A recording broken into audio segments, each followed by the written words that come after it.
Hello and welcome to Legal Thinking with me, Ed Wootton. Today we're speaking to Rob Walton, who's a real estate partner who specialises in healthcare, energy, which is mainly renewables, charity and the education sectors.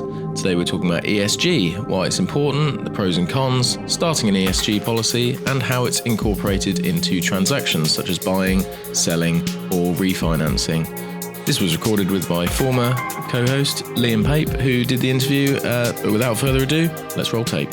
So, Rob, thank you very much for joining me. To start off with, could you just explain what is ESG and why is it important? Yes, no problem. So ESG stands for Environmental, Social and Governance. Essentially, it's like a framework or policy that you might put in place.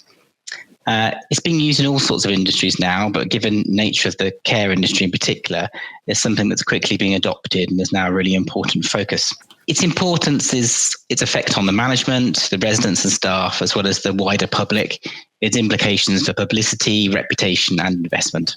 And how does an ESG goal change according to the size of a business? Well, your ESG goals will differ greatly depending on whether you're, say, a single care home compared to a group with maybe 40 plus care homes. That because the very nature, the scale of your business and the markets you're working in, basically the people you're seeking to attract, and also kind of the economies of scale that you can work with. So if we look at the largest scale, let's look at someone like Google. There you have a big ESG policy and all the different conventions talking about it. It's very much geared around market perception, reputation, which then affects share price and consumer engagement. So they have the ability of throwing enormous amounts of money at issues so they can offset their carbon emissions rather than actually do any change to their working business. They can do something completely different, and what they're looking for is very different to, say, what a care home provider is. So if we're looking at a care home business, especially with those, say, under 30 care homes, the whole point of ESG is actually looking for tangible changes in business. So improving staff happiness, recruitment and retention, reducing overhead costs, community engagement, making the home an attractive place for residents, potential residents. Also, sometimes overlooked is the pillar of simply doing the right thing and being a positive force for change in the industry. So say that I'm the owner of a care business and I want to put together my first ever ESG policy for the business. Where would I start? Well, many providers already have initiatives that could be seen as ESG. I mean, lots of people do things like community outreach and they do steps inside their business as well. But they might not have a clear policy with a measurable framework, which is what an ESG policy is. So the starting point is to set out your areas of focus under each of the E, the S and the G banners, and then undertake reviews under those headers to see what the starting point is before then applying your goals and also your systems to go and achieve those goals. So an example would be to say at the E, the environmental, you're looking perhaps at specific energy usage for the buildings. You would probably undertake a review of your estate. You do some environmental reports of the buildings in terms of energy efficiency, details of measures to be taken to improve these along with a cost-benefit analysis. And then you could expand this in terms of staff and resident usage of the buildings, review technology. And then you would set out perhaps 1 to 5 year plans and then measurable targets. So it's basically kind of a large process at the start where you're going through doing a complete review and overhaul and setting out what you're looking to go and achieve and then putting that in a paper and how you're going to measure it as well. And are there any useful resources available? Yes, actually, we're going to be doing an ESG guide off the back of these podcasts. We'll also be doing a webinar with Care England. So Care England themselves have an excellent tool called Smart on their website, which can help, which you can put in various aspects of your business and it gives you ideas and information. And in terms of monitoring the policy, how would one go about doing that to make sure that it is actually effective? Yeah, this is key, as otherwise the danger of it simply being a box ticking exercise, which I think lots of ESG policies have become now, where people basically say, well, we've got to have an ESG policy. They go and maybe get one off the shelf or find a few things that look good and you write it down. But then it doesn't really, it is not something that's lived by the business itself. And then ultimately it's not going to have any benefit. So at the outset, it's important to have the staff members engaged in the process. And you usually have someone appointed, maybe as an ESG representative, to report back on the ESG goals to see how the individual areas are doing. Sometimes you have a specific goal to be reached, which is something to measure, for example, staff retention rate. And sometimes it's more likely the ongoing monitor of a system that's put in place to see the effect without a set goal, more looking at general trends.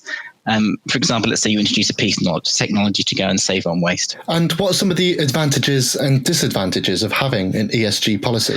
Okay, so we'll start with the bad side first, looking at disadvantages. The main one is going to be the time and often the investment required to put one in place in terms of having a viable policy. It's very easy to simply have a policy and then put it in a drawer and forget about it. So the challenge is to making it a living, breathing tool that simply becomes part of how the company operates, and the goal and the systems form regular parts, maybe in board meetings and staff resident feedback. So that's kind of one of your biggest issues at the start, is simply the amount of time you got to put into it, and also how really it's going to be monitored and utilized going forward. But when you look at the advantages, they're absolutely huge. And two of the most obvious would be staff retention and recruitment, which, as you know, is a really hot topic at the moment in terms of actually in the care industry, recruiting the right staff and then keeping them. The other really hot topic at the moment is environmental responsibility. Obviously, we've got rising costs in energy and also sustainability targets. This will kind of breathe forward in terms of looking at reduction in your overheads, reducing costs. Ultimately, given it's the care industry, the paramount point is to keep your residents happy and engaged. So the policy can give life to striving more by improving set targets, having measured goals. So it's something really that has to be looked at as it's kind of like an MOT for your business, and then a set policy and system in place to go and improve it. So you're really setting in place some things that you want your business to achieve. And in terms of some of the things that you might want a business to achieve, could you give me some examples of some goals or targets within each of the ESG frameworks? So in simple terms, look at environmental first. You could have an overall goal of bringing down your energy usage and therefore reducing your costs.